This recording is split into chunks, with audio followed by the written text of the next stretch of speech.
Une conférence, réalisée dans le cadre de la journée porte ouverte de la ferme expérimentale de Thorigné d'Anjou le 16 mai 2024, avec l'intervention de Jean-Paul Coutard, ingénieur ancien responsable de la ferme, et Julien Fortin, ingénieur et responsable actuel de la ferme. Une conférence qui traite des conduites économes des vaches allaitantes en hiver, testées sur la ferme expérimentale de Thorigné d'Anjou. Donc le troupeau de la ferme expérimentale est depuis le départ conduit en 2 périodes de vélage de 2 mois stricts. Dans la moitié du troupeau, les vélages ont lieu en septembre-octobre. Ça correspond à une mise à la reproduction mi-novembre avec un premier mois d'insémination à 100%, suivi d'un deuxième mois avec un taureau de monte naturelle. Les constats de gestation sont faits début mars et le sevrage des veaux début juin. Pour la deuxième partie du troupeau, les vélages ont lieu en mars-avril. Ça correspond à une mise à la reproduction de la mi-mai à la mi-juillet, totalement en monte naturelle. Les constats de gestation ont lieu en début septembre et le sevrage au cours de la deuxième quinzaine de novembre. Ce mode de conduite présente de nombreux avantages. Le premier avantage, c'est de faciliter l'accès à la réduction de l'âge au premier vélage, et ça a permis pendant d'assez nombreuses années de pratiquer avec succès le vélage 30 mois. Ça permet également une gestion en lot facilitée avec des lots homogènes, ce qui facilite à la fois la conduite du troupeau, mais aussi le travail au niveau de l'équipe. Dans un tel système, les besoins sont totalement contrastés. On a le troupeau vélage d'automne qui a des besoins énergétiques assez importants sur la phase hivernale, comme vous pouvez le voir sur la courbe en bas de la diapo, c'est-à-dire des besoins de 9 à 10 UF en hiver sur le couple mère-veau. À l'opposé, les vaches du lot printemps ont des besoins relativement modérés. Cela se traduit par la possibilité d'utiliser des fourrages différents, une ration très qualitative avec des fourrages de qualité pour les vélages d'automne, les vaches vélage printemps pouvant se contenter de fourrages de qualité beaucoup plus modestes. Alors du coup, l'intérêt de la double période, Jean-Paul vous l'a clairement décrit, avec un avantage principalement sur l'élevage des anis. Il y a eu beaucoup de publications scientifiques sur la question issues des travaux de Thorigné. Plus récemment, on a fait des choses sur la conduite autonome des couples mère-veau en vélage d'automne. C'est tout à fait possible, sans achat à l'extérieur, avec des rations à base de fourrage et un peu de concentré. Dernièrement aussi, nous avons fait avec un stagiaire qui a bien marqué les travaux sur la ferme, Julien, des travaux sur les rations 100% fourrage données à des vélages de printemps, donc des vaches gestantes sur la phase hivernale. Et pareil, ça se passait très très bien. L'enjeu aujourd'hui, c'est peut-être de poursuivre la recherche d'économie pour réduire le coût de ces rations. Et le levier que l'on a, c'est de réduire la part de céréales. Céréales qui peuvent en plus avoir une autre utilisation. Mais aussi la part d'intrants, et on verra ça après par la suite dans l'exposé. Et plus globalement aussi une logique de simplification du travail. Avoir des rations économes, performantes et simples. Donc pour ça, on va travailler sur deux catégories animales. Dans un premier temps, les vélages d'automne. On va faire des rations 100% fourrage. Une première modalité avec de l'ensilage d'association céréales protéagineux et de l'enrubannage de luzerne. Et puis l'autre modalité, toujours de l'ensilage d'association céréales protéagineux, avec cette fois-ci un enrubannage d'association céréales protéagineux, mais un peu différent, on va voir ça après. Et enfin, sur les vélages de printemps, on va tester la faisabilité d'une non-complémentation minérale sur les vaches gestantes. Donc l'objectif, c'est bien d'avoir sur nos animaux en hiver des rations 100% fourrage. Donc pendant 3 hivers sur le lot d'automne, de 2021-2023, un essai a été réalisé. Il concernait les vaches multipares. La mise en lot a été réalisée en fonction de l'âge, du poids, de la note d'état corporel des vaches. Cette note, elle est mesurée, appréciée par palpation à la tache de queue et à la côte. et pas en fonction du niveau génétique. Vous avez là sur le tableau la constitution des lots. Donc dans l'essai, il y a eu 40 couples mère-veau, et vous pouvez voir qu'aussi bien au niveau de l'âge, du poids ou de la note d'état corporel, de l'eau parfaitement comparable. La conduite hivernale. Donc, les animaux sont rentrés dans le bâtiment à partir du 1er novembre. La reproduction commence le 15 novembre. Ça nous permet d'assurer une transition alimentaire simple et efficace pour avoir des animaux à plein régime pour le début de la reproduction. Ils sont conduits en bâtiment jusqu'au 25 février. Après, ils vont à l'herbe. La ration, elle est distribuée quotidiennement. L'ensilage est distribué tous les matins à 8 heures. L'enrubanage, lui, est distribué à 10 heures. Le tout est repoussé à 17 heures. Quotidiennement, bien sûr, on quantifie tout ce qui est refus et tout ce qui est ingestion, ce qui nous permet d'avoir les consommations précises sur les animaux. Au long de cette phase hivernale, entre le 1er novembre et le 25 février, on réalise de nombreuses mesures. Des variations de poids des vaches, des variations de note d'état corporel, des productions laitières de ces dernières. Alors, ce n'est pas le contrôle laitier qui vient, on fait des pesées des veaux avant et après tétée. On mesure bien évidemment la croissance de veaux et pour finir, les performances de reproduction des mères. Donc vous avez sur cette diapo présenté les 3 fourrages concernés. Le pivot au centre, intitulé Serpro dans ses essais, c'est une association triticale pois fourragé et vesse qui est récoltée tardivement au stade laiteux pâteux de la céréale, le 31 mai en moyenne de ces essais, pour un rendement de 7,5 tonnes de matière sèche par hectare. Notons que ce rendement est un peu plus faible que ce qui a été réalisé en moyenne sur la ferme, compte tenu d'une année climatique difficile, une des 3 années. En moyenne, le rendement est de 8,5 tonnes de matière sèche par hectare sur ce type de fourrage. La valeur énergétique, elle est aux alentours de 0,77 UFL en moyenne dans l'essai. Vous pouvez constater que la valeur protéique dans le cas de cette récolte tardive est relativement modeste sur ce fourrage. Le principal atout de ce fourrage, c'est de permettre une forte biomasse récoltée avant la sécheresse estivale. Donc le Serpro, c'est bien le pivot de la ration. Pour s'affranchir de l'utilisation de concentré, il a fallu trouver des fourrages riches, surtout en protéines. Pour ça, on a tenté autre chose, utiliser ce qu'on appelle des pro-serres. C'est comme des Serpro, sauf qu'il y a un peu plus de protéagineux. En fait, on met une demi-dose de févrole au moment du semis. On le récolte cette fois-ci à la mi-mai, un peu plus tôt, pour espérer d'avoir de meilleures valeurs nutritives. Et effectivement, en termes de valeurs nutritives, d'un point de vue énergétique, on est quasiment équivalent au fourrage que Jean-Paul vient de vous présenter. Par contre, au niveau protéique, on est significativement supérieur. Alors, ces récoltes, ces mélanges plus riches en protéagineux et récoltés plus tôt, entraînent par contre une baisse de rendement. Ça, voilà, on ne peut pas tout avoir.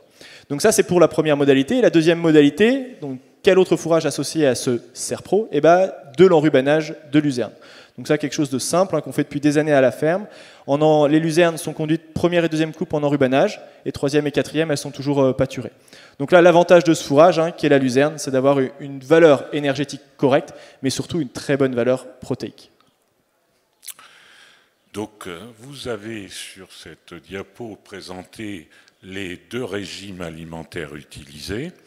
Dans les 2 cas, il y a une quantité assez comparable d'ensilage de Serpro utilisé, 6,3 dans le lot luzerne contre 6,2 dans le lot enrubanage Procer, plus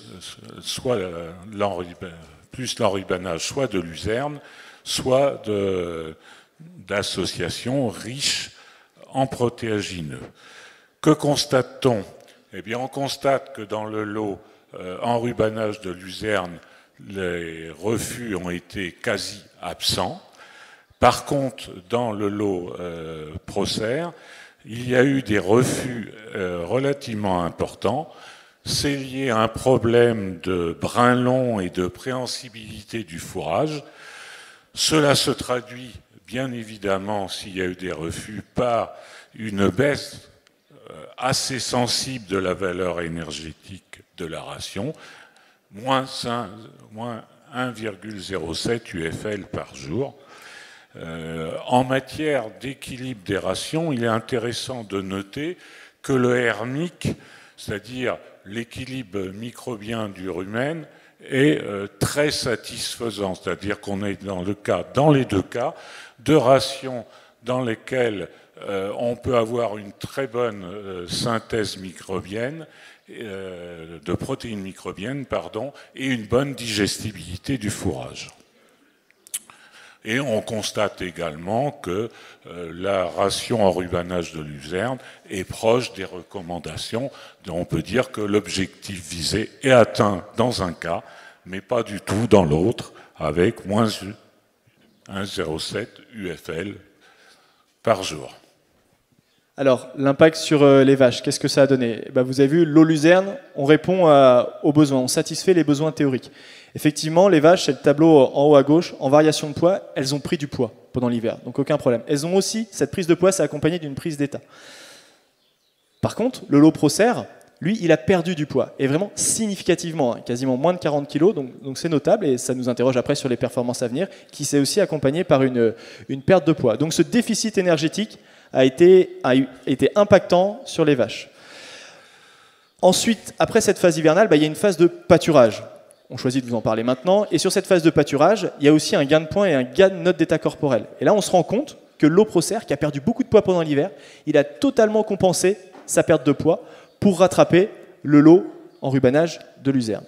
Donc une compensation sur la phase de pâturage qui est permise par un pâturage plutôt bien raisonné. On est sur des prairies dites à flore variée, donc assez riches en légumineuses. En pâturage tournant, 12 paddocks par lot au moment de la mise à l'herbe. C'est le lot qui déprime, c'est un lot très important, le lot vélage d'automne sur la ferme. Et après 8 paddocks en deuxième cycle. Ensuite, cet impact de la densité énergétique de la ration, il a aussi joué sur la production laitière. C'est le graphe que vous avez en haut à gauche. En violet, la courbe du lot luzerne, et en marron, la courbe du lot Procer. Et là, on voit que ce déficit énergétique, il a aussi produit un déficit sur la production laitière à raison de 1 litre. Donc c'est quelque chose de très significatif. Alors maintenant, Jean-Paul va vous montrer l'impact de cette production laitière sur les performances des veaux. Alors, sur le graphique situé sur la droite, vous pouvez constater un lien entre la production laitière et la croissance des veaux, ici exprimée au niveau de la production laitière à 110 jours de lactation. De façon tendancielle, l'augmentation de croissance par litre de lait supplémentaire est de 45 grammes par jour dans cet essai. C'est vous qui faites après la croissance? C'est vous qui le faites, la croissance des veaux, là? Ou c'est moi? Oui, c'est moi, pardon. C'est reparti. Je n'avais pas vu que tu avais passé la diapo.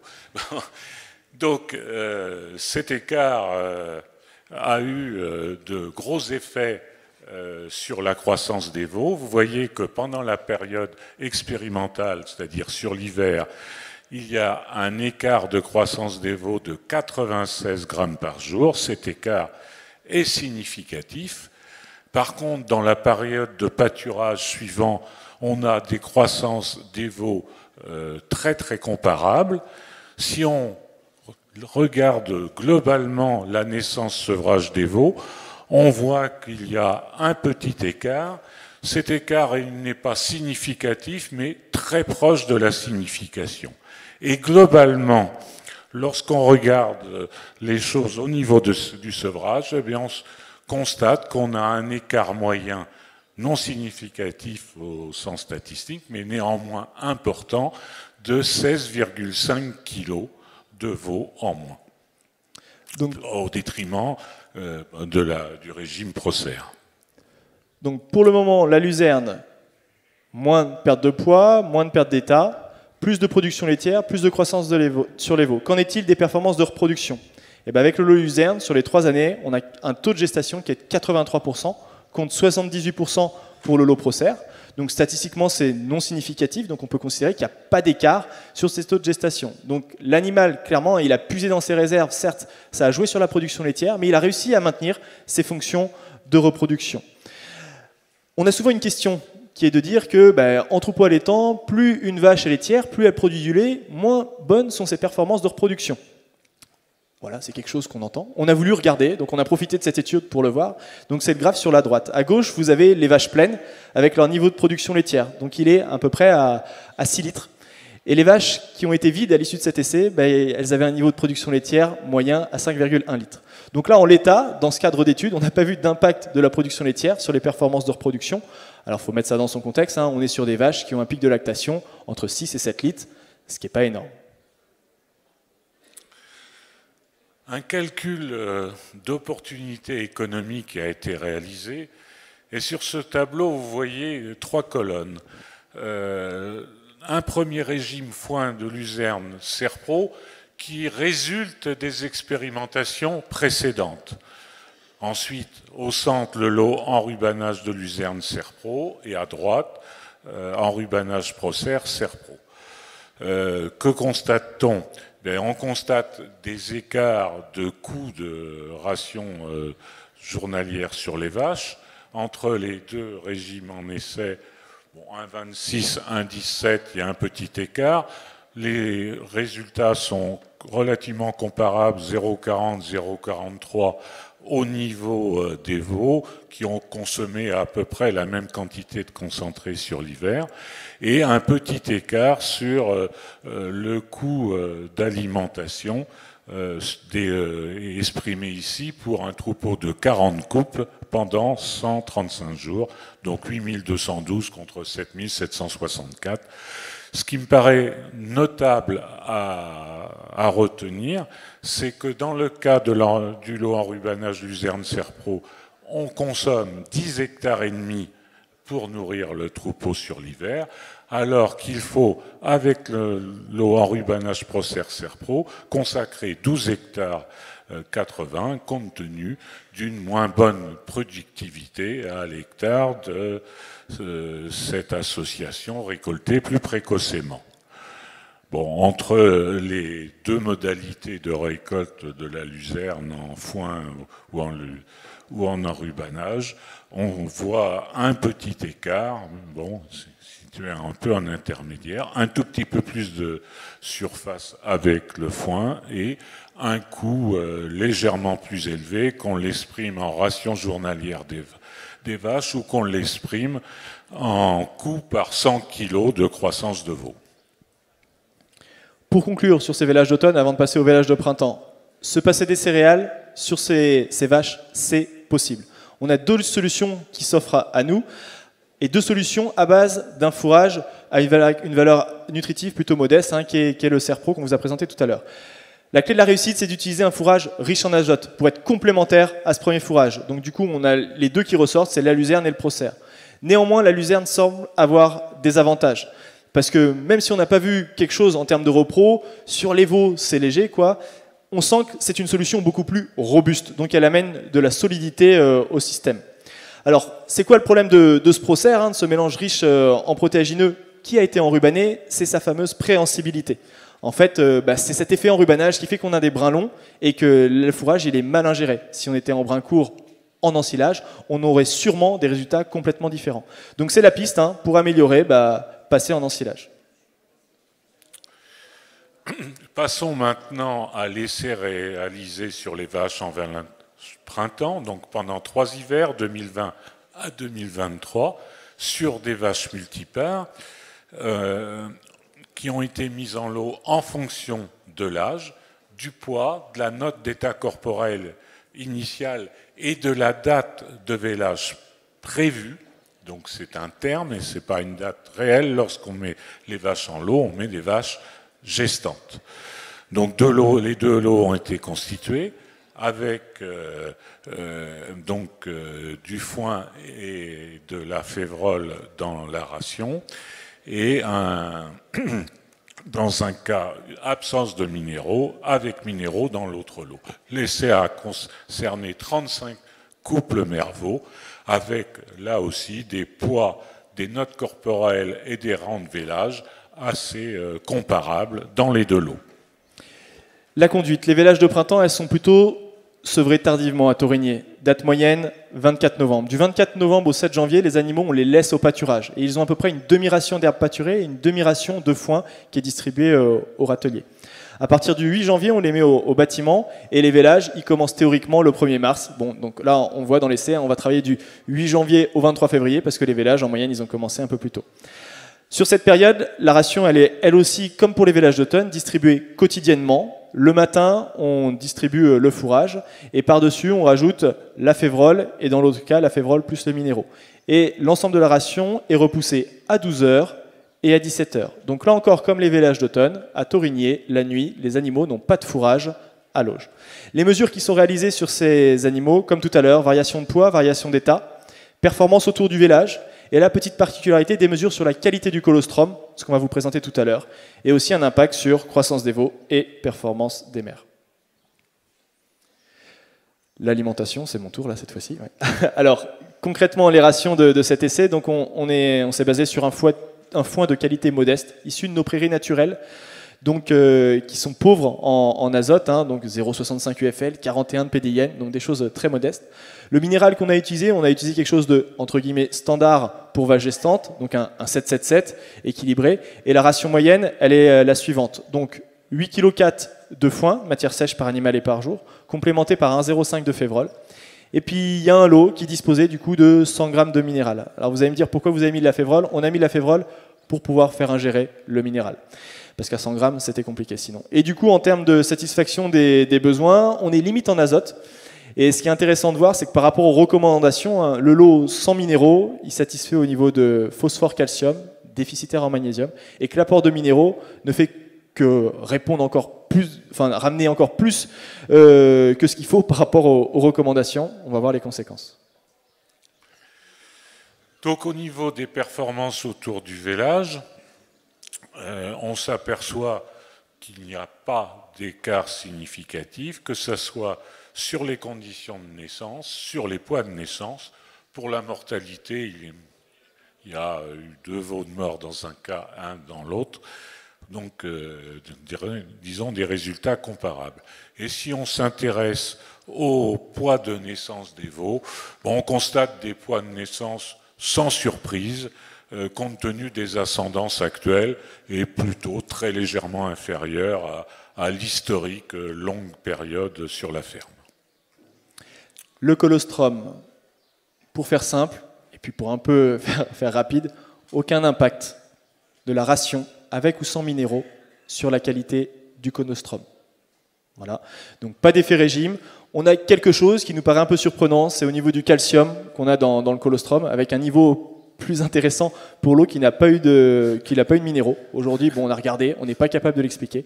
En tout cas, on est dans tous les cas sur des colostrums de qualité et qui ne sont pas significativement différents. Donc, au niveau des performances des vaches, donc, on part de l'eau mis en lot, donc en gestation, donc avec des poids assez comparables sur les vaches, des notes d'état comparables. Un écart modeste sur le poids au sevrage par rapport à la mise en lot, mais des écarts non significatifs entre les deux régimes, que ce soit sur les poids ou les notes d'état corporel. Si on regarde ensuite les résultats de reproduction, on constate que pour 35 vélages, on a un léger écart sur le nombre de vaches mises à la reproduction, mais ça c'est lié à la stratégie de conduite du troupeau, mais des taux de gestation très, très comparables, même exactement comparables, avec 93% de taux de gestation, donc un taux de gestation très satisfaisant dans les deux cas. Sachant que cette reproduction, elle a été réalisée au pâturage, donc du 15 mai au 15 juillet, sur des vaches qui pâturent en pâturage tournant, des prairies à fleurs variées riches en légumineuses, avec un nombre de paddocks, de 8 paddocks, donc une conduite, je dirais, favorable dans la phase de reproduction. Mais globalement, il n'y a pas d'effet régime entre les deux lots. Sur les veaux, alors, vous avez à gauche les femelles, en bleu le lot sans minéraux et en rouge le lot avec minéraux. On va déjà regarder les GMQ, 1017 sans minéraux, 1017 avec minéraux. Pourtant, on voit un écart de poids. En fait, c'est qu'on n'a pas pu anticiper les dates de naissance. Donc voilà, il y a un écart de poids parce que dans un lot, le lot avec minéraux, on a des animaux qui sont plus jeunes, tout simplement, vu que notre mise en lot, on fait avant vélage. Donc retenir qu'il n'y a pas d'effet sur les performances des femelles. Et sur les performances des mâles, pareil, aucune performance.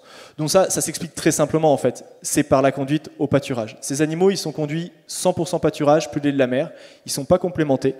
Donc ça se passe très bien parce que les conditions sont vraiment très favorables. Donc pas d'effet régime sur les veaux. En conclusion sur cet essai sur le lot vélage printemps, on s'aperçoit que sous condition, il est totalement possible de se passer de complémentation minérale. Il faut bien avoir en tête que c'est suite à une période de pâturage, pendant une courte durée hivernale d'environ 80 jours, et avec une ration de base légèrement déficitaire. Les performances zootechniques sont absolument non altérées, que ce soit les performances de mise bas, la qualité du colostrum, les variations de poids et d'état des mers, la reproduction et la croissance des veaux. Cette absence de complémentation minérale, c'est une solution qui permet de simplifier le travail, d'une part, et qui permet de supprimer l'apport de concentré fermier nécessaire dans ce cas-ci pour faire consommer le minéral. Donc, adopter une ration 100% foin qui a été testée favorablement dans des essais précédents. Au point de vue économique, on a un petit écart qui est lié au prix du minéral et au prix de la févrole que l'on peut supprimer dans la ration des vaches. Pour conclure sur les vélages d'automne et les vélages de printemps, une simplification des stratégies alimentaires, c'est vraiment possible. Arriver à se passer de matières premières, mais aussi d'intrants comme les minéraux. Pour ça, il y a quand même une clé. C'est que le pâturage, il est au centre de la stratégie et surtout, il est associé à des fourrages qualitatifs. Et derrière ce pâturage, en fait, il y a un objectif de réduction de la phase hivernale. C'est-à-dire que nos animaux, ils arrivent en bâtiment avec une note d'état corporel qui fait que s'ils perdent un peu en poids ou en note d'état corporel, ça ne va pas perturber leur performance derrière. Donc ce pâturage basé sur des prairies à flore variées, riche en légumineuses, vous verrez ça cet après-midi, on a une conférence sur le sujet, un pâturage tournant assez simple, entre 12 et 8 paddocks par lot d'animaux, avec un pilotage à la hauteur de sortie. Et enfin, la base de ça aussi, c'est nos fameux 2 périodes de vélage, qui se retrouvent complémentaires, et donc qui permettent d'avoir des animaux en état, des durées d'hivernage courtes, et puis qui permettent aussi, du coup, plus globalement, avec sa prairie au centre du système, d'avoir un élevage de ruminants qui mangent que du fourrage au service de l'agronomie. Donc à Torigné, 0 concentré, 0 minéraux pour les vaches, et ça marche très très bien. Merci de votre attention.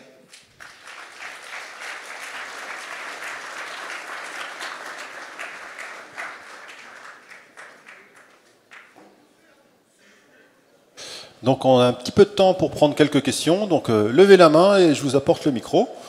Donc ici, très bien. Merci beaucoup. J'aurais une question pour le lot de vélage de printemps. Donc, tu as dit à la fois qu'on avait un déficit un léger déficit de protéines dans la ration avec de la févrole, mais en même temps que la févrole, elle était amenée que pour ingérer les minéraux.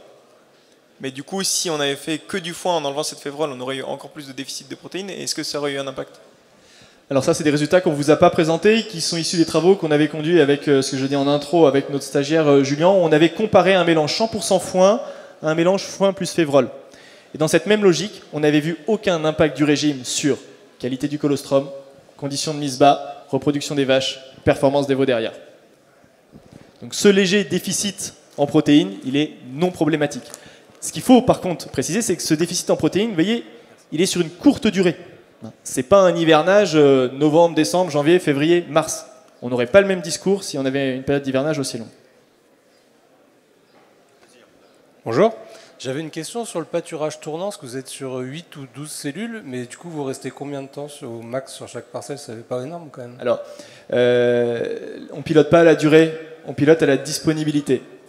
Donc l'objectif, c'est de réduire. Donc en moyenne, ça fait des durées de 4, 5, 6 jours, donc une moyenne à 5. Voilà. Ce qu'il faut se dire aussi, c'est comment bien répondre à ça? Voilà, et un objectif aussi de temps de retour sur nos parcelles supérieur à 35-40 jours. Pourquoi? Parce qu'on veut vraiment maximiser les légumineuses. Voilà, et donc on veut se mettre sur leur cycle un peu de reproduction. Et du coup, ça permet d'avoir des prairies riches en légumineuses. Et on va chercher un maximum du coup de performance par hectare en ayant pour le coup des hauteurs d'entrée qui peuvent des fois un peu surprendre, autour de 12-13 cm. Lorsqu'il y a beaucoup de légumineuses dans une prairie à flore variée, on peut être relativement large dans les temps de retour, parce que les légumineuses permettent d'avoir une très bonne ingestibilité et de garder une valeur énergétique et protéique satisfaisante dans la durée de la prairie pâturée. Est-ce que économiquement, ça change réellement quelque chose et est-ce qu'il y a vraiment une grosse différence ou pas? Sur les vélages de printemps? Oui. Effectivement. Sur un lot de 25 vaches, ça fait 1 160 € en moins d'économie. À ça, il faut y associer aussi une charge de travail. Voilà, si le matin, il n'y a que à déposer du fourrage, c'est différent que déposer du fourrage, plus un concentré, plus un minéral. Mais effectivement, en euros en absolu, c'est pas non plus fondamental. Après, c'est que 25 vaches. Après, vous multipliez si vous avez plus de vaches. J'avais une question sur le pâturage de la luzerne. Vous avez dit que sur la 3e et 4e coupe, c'était pâturé. Du coup, j'aimerais savoir la variété de la luzerne et comment vous procédez. Voilà. Alors, on commence alors, on l'a fait là, un peu pour nous, pour prendre la température, mais on commence des travaux de recherche à partir de cet été sur la question. Donc, je pense qu'on sera en mesure d'apporter plus d'éléments l'année prochaine. Je suis désolé. Question, est-ce qu'il a été observé des diarrhées sur les veaux selon les lots? Est-ce que des problèmes de retournement de matrice aussi différents sur les lots? Et dernier point, quand vous dites zéro fourrage la nuit aux animaux, quelle est votre observation ou pourquoi vous l'avez émis? Alors, aucun impact sur matrice diarrhée. On n'a rien vu. Mais aucun problème sur les deux lots. Clairement, pendant 3 années. Sur le fait de rationner les animaux, on a souvent la question, les animaux, on les nourrit pour satisfaire leurs besoins stricts. D'accord. Le reste, on considère que c'est de la consommation de luxe. Et c'est un des premiers leviers d'ailleurs, quand on parle d'autonomie à l'échelle d'un système de bovins viande, c'est de les rationner, satisfaire leurs besoins stricts. Donc ça passe par le rationnement. Et ça passe aussi en amont par le fait de peser et d'être capable de donner la bonne quantité de fourrage devant la case considérée. En termes de comportement, nos bovins, ils sont peut-être éduqués à ça aussi. Et effectivement, quand on repasse le soir, quand on part le soir à 18-19 heures, c'est grand silence. Et le matin, quand on arrive et qu'on distribue le fourrage, elles arrivent tranquillement. Voilà. Donc, aucun problème. Peut-être qu'il y a un effet éducation. On ne fait pas ça du jour au lendemain sans avoir de problème, en termes de bruit. Bonjour. Quand on se projette pour avoir un système résilient, et par rapport à ce que vous venez de présenter, la question que je me pose, c'est quel est l'intérêt de conserver des vélages d'automne, puisque visiblement, entre donner du foin et donner le reste des fourrages qui sont un petit peu plus coûteux à produire, est-ce qu'on a un intérêt finalement, pour nous, et je ne parle pas de la ferme expérimentale, mais en tant que paysan, à faire véler à une autre période? Alors, il y a un double intérêt. Je pense Jean-Paul, il va parler du premier. Alors, le fait d'avoir les 2 périodes de vélage qui sont choisies à Torigné sont 2 périodes équidistantes. Il y a vraiment 6 mois entre les dates moyennes. Quand vous les regardez, il y a une absence totale de vélage dans les périodes à risque. Et quand je parle de risque, je pense à 2 choses. Dans les vélages d'hiver, c'est-à-dire de novembre à février, c'est là où on constate le plus fréquemment des maladies néonatales des veaux, premier problème. Ensuite, deuxième problème sur les vélages de cette période, c'est que vous devez avoir à la fois, je dirais, faire reproduire les vaches dans la période hivernale, mais pas en début de période hivernale, c'est le cas des vélages d'automne, en milieu d'hiver, avec des vaches qui risquent de maigrir pendant cette période-là, et ça se traduit par quoi sur le terrain, et on l'a vu dans des études, non pas sur la ferme, mais de base de données régionales, que ça se traduit en général par un fort allongement des intervalles entre vélages. Donc, en choisissant ces deux périodes, on maîtrise au mieux au niveau sanitaire, on maîtrise au niveau reproduction, et on a, sur d'autres aspects zootechniques, eh bien, en ayant deux périodes de sevrage, on a aussi possibilité d'étalement des périodes de commercialisation des animaux. Et pour complémenter, et après on reprend une autre question, il n'y a pas de souci, les vélages d'automne, effectivement, ils consomment du stock, ces vélages, ouais, mais après ils font de la croissance à vraiment pas cher au pâturage, et avec un sevrage tardif, c'est très intéressant. Une mise à l'herbe précoce, fin février, un sevrage vers la mi-juin, on fait vraiment des veaux qui tournent à 1 kg 2, 1 kg 3, qu'avec du l'herbe et le lait de la mer. Les vélages de printemps, aujourd'hui, avec nos évolutions climatiques, ils ont la contrainte de subir des sécheresses estivales. Et eux, ils peuvent vraiment en souffrir. Dans la logique qu'on a à Torigny, c'est de ne pas complémenter les animaux. Alors après, on s'adapte, on peut complémenter. Nous, on a fait le choix de ne pas le faire. Donc il y a quand même cet intérêt en termes d'adaptation, de résilience de système, de robustesse des vélages d'automne. On fait de la croissance à pas cher au printemps. Jusqu'à présent, on a quasiment toujours de l'herbe au printemps. On peut dire que c'est aussi ne pas mettre tous les œufs dans le même panier. Quand vous avez un très gros troupeau qui vèle dans une période un tout petit peu plus longue qu'à Torigny, que constate-t-on en général? C'est que les soucis sanitaires liés à la concentration du microbisme, ils interviennent plutôt en deuxième période. Bon là, je dirais, en séparant les choses et en ayant deux périodes courtes, on limite aussi les risques. Oui, bonjour. Vous concluez sur le fait qu'effectivement, chez vous, il n'y a pas besoin d'ajouter des minéraux parce que vous avez des fourrages de qualité. Mais est-ce que vous considérez que c'est représentatif des systèmes qui, sur la région, sont en bio? Bon, sur la région, a priori, on a des conditions pédoclimatiques qui sont assez similaires. J'aurais même tendance à dire qu'ici, on est un peu défavorisé. Donc, on est surtout tributaire en fait de la phase de pâturage. Si on peut faire pâturer, avoir une durée d'hivernage courte, nous pensons qu'on peut se permettre de se passer ces minéraux. Et après, quand même corriger par rapport à ce que tu viens de dire, Emmanuel, c'est que, certes des fourrages de qualité, pas sur les fourrages qu'on donne aux vaches gestantes. C'est des fourrages quand même faibles en azote, 41 de PDIN. C'est les plus mauvais fourrages qu'on a sur la ferme, parce que les meilleurs, on les utilise pour les animaux en croissance, pour des animaux qui ont plus de besoins. Donc voilà, donc je pense, effectivement, il ne faut pas le prendre mot pour mot, mais si on a des durées d'hivernage courtes, se passer de minéraux, c'est vraiment une piste à creuser. C'est les prairies à flore variée qui permettent cette suppression des minéraux. Si on regarde les choses par rapport aux recommandations de l'INRA, on constate que pendant la période de pâturage, les apports de minéraux aux vaches, sur la base des connaissances qu'on peut avoir sur la composition des fourrages, que les apports en minéraux sont supérieurs aux recommandations pour les minéraux majeurs, phosphore, calcium et magnésium. Alors oui, je réponds à la question, Christophe, il y a une question. Oui, on a fait des rations 100% foin au printemps. Levez la main. Ah non, on l'a fait il y a 6 ans on l'a fait, mais il y avait de la céréale. Et on avait fait foin de prairie à flore variée plutôt bon, associé avec foin de luzerne, mais on était obligé de rajouter je ne sais plus combien, mais plus d'1 kilo de céréales. On n'arrivait pas. Alors levez la main si vous avez encore une question, on peut en prendre encore une ou deux. Où ça? Bonjour, une question. Est-ce que vous avez analysé les fourrages pour leur composition minérale? Oui, ça a été fait. Ouais, d'accord. Et Voilà. du coup, là, par rapport aux besoins, donc quand vous avez fait vos calculs de besoins, vous intégriez ça. C'était Oui. pas par rapport au théorique des tables INRA. Oui, en fait, rien qu'avec notre fourrage, on satisfait les besoins, sauf en magnésium. Enfin, on satisfait les recommandations. Ok, encore une question.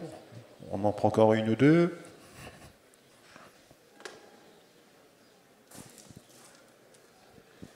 Oui, bonjour. Pour les vélages d'automne, l'essai a été fait avec de la luzerne. Avez-vous prévu de faire des tests avec d'autres légumineuses en pur? À court terme, non. Là, les prochains projets sur les vélages d'automne qui sont engagés depuis cet hiver, c'est pas de céréales pour les vaches et plus de céréales pour les veaux aussi. Voilà, donc on a ça pendant 3 ans. Après, on a implanté l'été dernier une parcelle de trèfle violet, donc on va voir comment ça se comporte ici, mais ça peut être une piste aussi d'avenir dans les travaux de recherche. Oui, bonjour. Est-ce que vous mettez du sel à disposition des animaux? Non.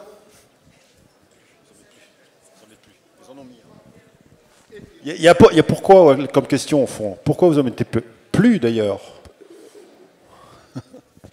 Christophe dit pourquoi on n'en met plus. C'est vrai qu'au tout début, je vous laisse répondre, en sel. Au tout début de la ferme, est-ce qu'il y avait du sel dans les rations? Oh, il nous est arrivé d'en mettre un peu sur... Bon, lorsqu'on avait, je dirais, un peu des craintes sur la qualité de conservation. Voilà. C'était plus voilà, dans l'objectif de stabiliser le foin. Au début de la ferme, on donnait des minéraux aux animaux. Et à une époque, je ne me rappelle plus l'année exacte, l'INRAE a revu les recommandations minérales des ruminants en s'interrogeant sur les risques de pollution liée à une surutilisation, entre autres, des phosphates. Et c'est à ce moment-là qu'il avait été décidé d'arrêter toute complémentation minérale, mais pas d'une façon déraisonnée, en intégrant le fait qu'on était probablement en déficit modéré en hiver, mais en excédent sur la phase de pâturage, entre autres la phase de pâturage de printemps. Bonjour, moi j'avais juste une question, j'ai une petite interrogation concernant le colostrum. Là, sur le minéral, on a raisonné à l'échelle macro-éléments. Est-ce que dans votre minéral, puisque vous ne l'avez pas dit, c'est juste pour savoir, est-ce qu'il y avait oligo et vitamines? Oui, il y avait. Le problème, c'est que je n'ai pas eu le temps de tout analyser. Voilà. En l'occurrence, ce dont on est sûr, c'est qu'il n'y a aucun impact sur les performances zootechniques derrière. Ça, on vient de le voir. Mais c'est affiné, effectivement, pour être plus complet sur cette réponse. Pour revenir sur le sel, moi j'ai des problèmes de pica sur les veaux, etc. J'avais imaginé, par rapport à ce que j'ai lu, écouté, je pensais que c'était dû au sel. Est-ce que vous avez un regard là-dessus? Je n'ai aucun avis sur la question, désolé. Alors une dernière, avant la prochaine conférence, parce que la prochaine conférence sur les légumineuses était à midi. Donc attendez pas cet après-midi, sinon vous allez louper. Donc une dernière question. Eh bien, apparemment, on a fait le tour. On vous remercie. Donc, merci Julien, merci Jean-Paul. Bonne journée.